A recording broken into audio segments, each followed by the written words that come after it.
السلام علیکم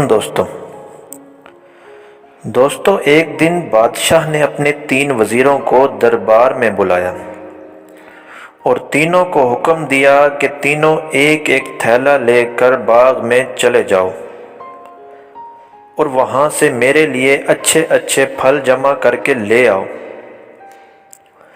وزیر بادشاہ کے اس حکم سے حیران ہوئے، لیکن ایک ایک تھیلا لے کر الگ الگ باغ میں داخل ہو گئے۔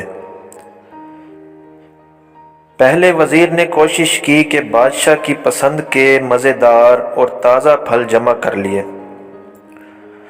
دوسرے وزیر نے خیال کیا کہ بادشاہ ایک ایک پھل کا جائزہ تو لے گا نہیں، اس لیے اس نے کچے پکے خراب ہر طرح کے مکس پھل جمع کر لیے۔ اور تیسرے وزیر نے سوچا کہ بادشاہ خود تو تھیلے دیکھے گا نہیں، اس لیے اس نے محنت سے جی چرایا اور گھاس پھوس سے تھیلا بھر لیا اور تینوں دربار میں حاضر ہو گئے۔ بادشاہ نے تھیلے کھول کر بالکل بھی نہ دیکھا اور اسی طرح حکم دیا کہ ان کو دور کسی جیل میں الگ الگ ان کے تھیلوں سمیت قید کر دو، 1 ماہ کے بعد ان کو نکالا جائے۔ ان جیلوں میں کھانے کے لیے اور کچھ نہ تھا، جو کچھ تھا ان کے تھیلوں میں تھا، اس پر گزارا کرنا تھا۔ اب پہلے وزیر جس نے اچھے پھل جمع کیے اس کا گزارا بہترین انداز میں ہو گیا۔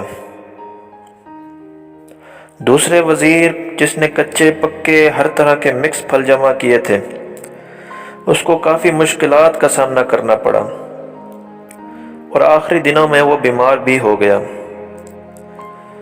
لیکن تیسرے وزیر کے پاس تو کچھ بھی نہ تھا کھانے کو، اس نے تو گھاس پھوس سے اپنا تھیلا بھرا تھا۔ وہ کچھ دن زندہ رہا اور پھر بھوک کے مارے مر گیا۔ تو دوستو اس کہانی سے ہمیں یہ سبق ملتا ہے کہ یہ دنیا بھی اسی باغ کی مانند ہے، جہاں ہمارے اختیار میں ہے کہ اچھے پھل یعنی اچھے اعمال جمع کر لیں جو جیل یعنی قبر میں ہمارے کام آئیں، اور آرام سے اگلی زندگی بسر کریں، یا گھاس پھوس جمع کر لیں یعنی برائیاں، اور آخرت میں بھی ذلیل و خوار ہوں۔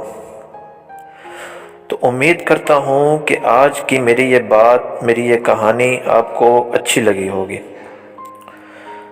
اگر آپ کو اچھی لگی ہو تو اس پہ غور اور فکر کریں اور اپنی زندگی میں جو رہ گئی ہے اس میں اچھے اچھے پھل جمع کریں یعنی اچھے اچھے اعمال جمع کریں تاکہ ہماری آگے کی زندگی سنور سکے، نہ کہ وقت ضائع کریں، کام چوری کریں اور نیکیاں کمانے میں سستی اختیار کریں، اور جب حکم آ جائے بادشاہ کا واپسی کا یعنی موت آ جائے تو ہمارے پلے کچھ بھی نہ ہو۔